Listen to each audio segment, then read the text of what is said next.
Genesis chapter 26, verse 1 to 6. There is something there I want to show you quickly, and then that's it, will be done. Genesis chapter 26, verse 1 to 6. Put it on the screen for me. Genesis chapter 26, verse 1 to 6.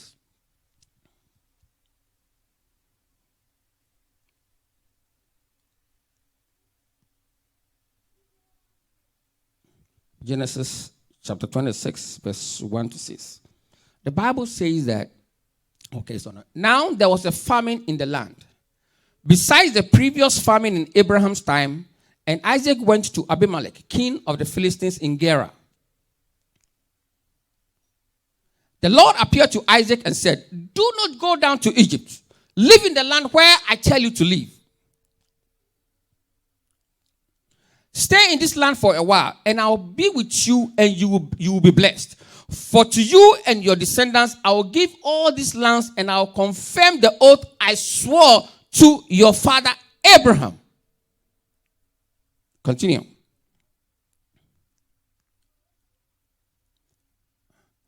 I will make your descendants as numerous as the stars in the sky, and we will give them all these lands, and through your offspring all nations will be blessed.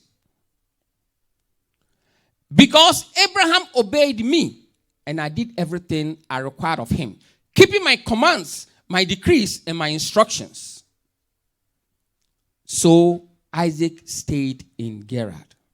Now, according to the Bible, there was a drought in the land of Gerar. So Isaac decided to move to Egypt. But the Bible said God appeared to him and said, stay in Gerar. I will bless you because I have a covenant with your father. It does not matter where you are. Stay in Gerar because I have a covenant with your father. And whatever blessing I swore to your father Abraham, I will bring it to you.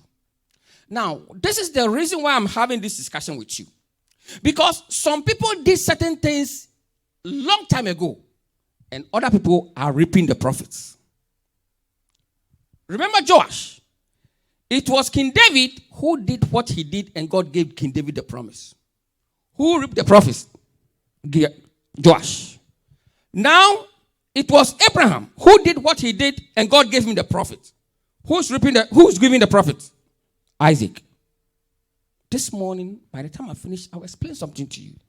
So that you understand yourself as a Christian, the responsibility on your shoulder for your descendants. Remember, Abraham did what he did, and his son Isaac is reaping the profits. King David did what he has to do, and his descendant Joash is reaping the profits. So the Bible says that Isaac stayed in Gerar.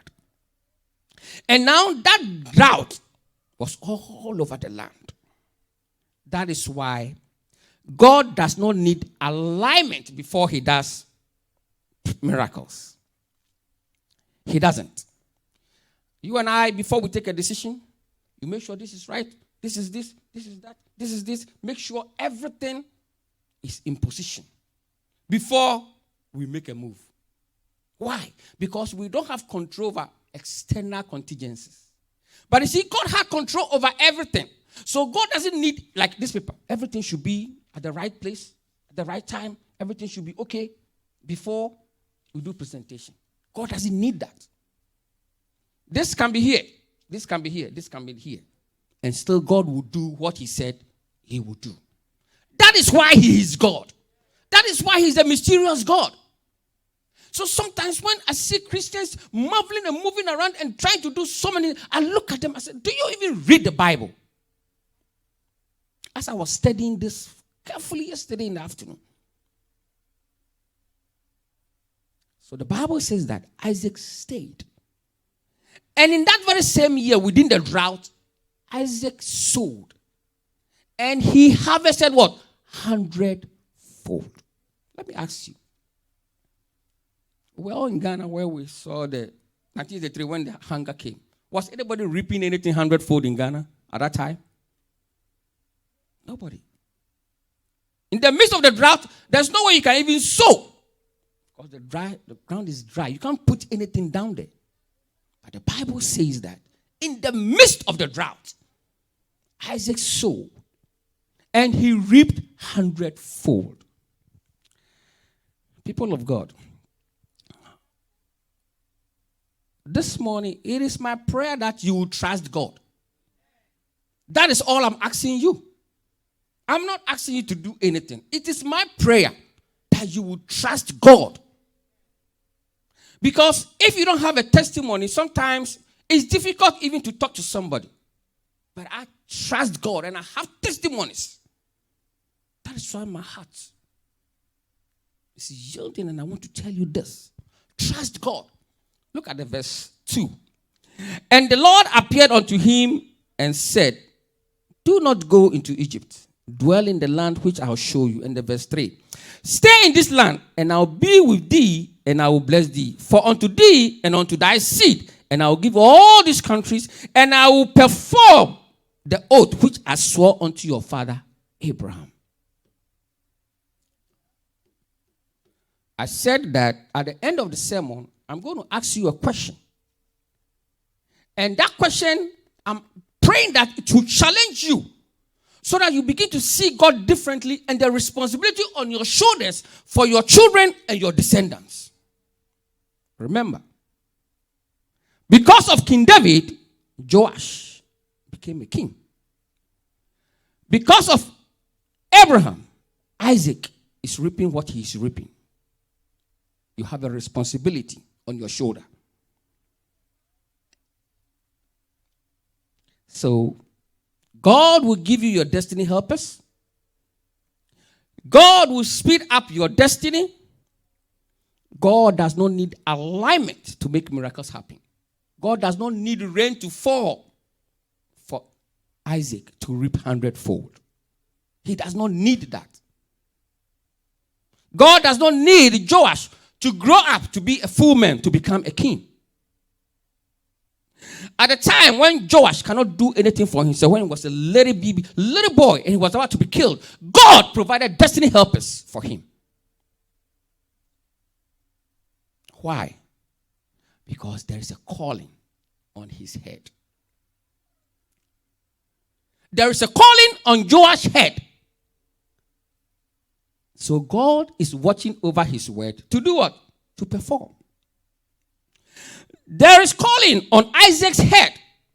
So God is watching over him to make sure that it happens. This morning, it is my prayer that you will understand the things of God. You will understand the things of God. When you read verse 12 and 13, it says, Isaac planted crops in that land, and the same year reaped 100-fold because the Lord blessed him. The man became so rich, and his wealth continued to grow until he became very wealthy. In the midst of a drought. That's why I asked you this morning. If I tell you that by tomorrow you become a millionaire, you will look around and look at the situation and look at what is going on, and you will never believe me. You don't have to believe me. You just have to trust God. Because he's the one who is going to make it happen, not you. Joash has a calling on his head. So that calling is pulling things in the spiritual realm to make it happen. He is a prince. He will become a king after his father's death. It's a calling on his head. God has to watch over that and make sure it happens. Joash doesn't have to do anything for it to happen.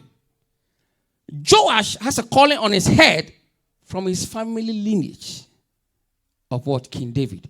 Because God has said that he will establish the kingdom of King David, and at every given time, somebody from the lineage of King David will be on the throne. It is God who is going to make it happen. So, you see, when Atalia was trying to change God's promise that he has made to King David, you saw how God managed to bring it back. Because everybody who has sat on the throne has been from the lineage of what? King David. Now, Atalia is not an Israelite. She came to marry the king. She's from a different place. And she's trying to change that thing, kill everybody, and she became a queen for 7 years.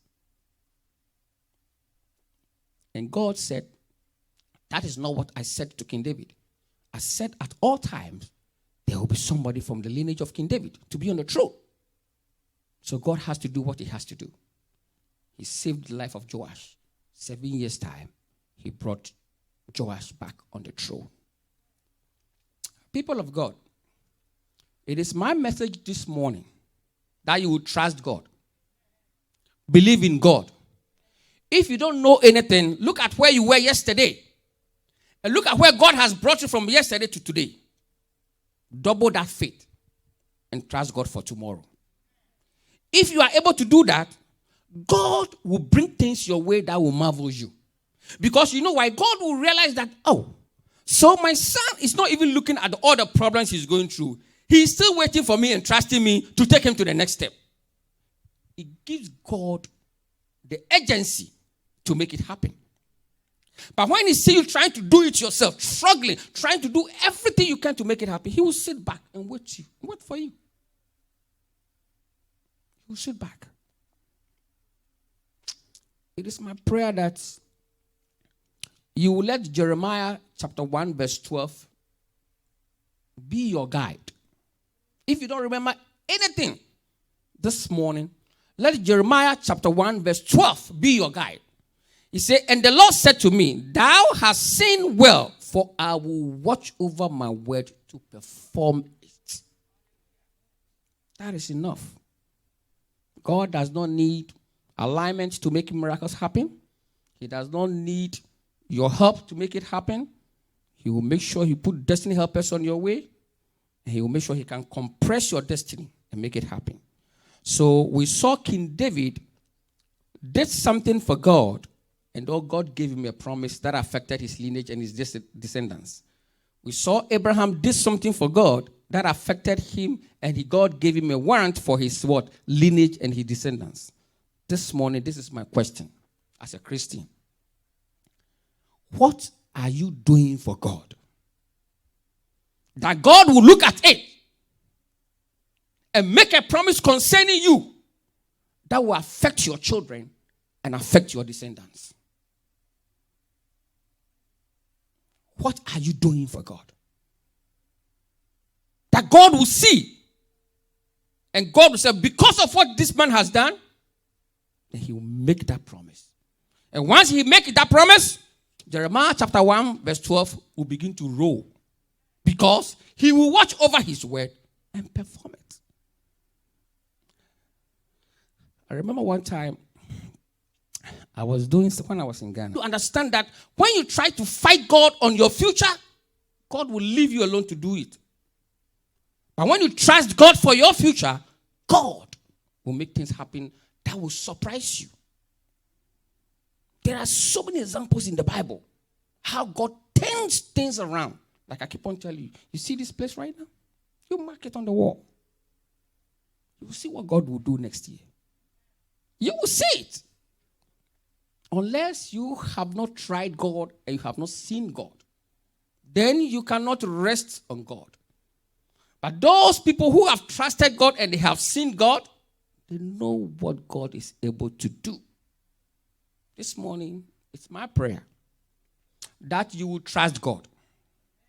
But my main thing that I'm telling you today is, I want you to have a responsibility. And the responsibility, what am I doing for God to give me a promise to take care of my children and my descendants? See, I'm reaping some of the profits that my father did. What am I doing for my children? What am I doing for my children? That God will look at that and keep them. Open doors for them. Help them. Teach them. Guide them. And make their destiny come to pass. If you don't see it that way as a Christian, then you have to begin to see it that way as a Christian. Because the Bible says that I will bless generations upon generations upon generations. And when he's cursing generations, what does he do? He will curse generations upon generations upon generations.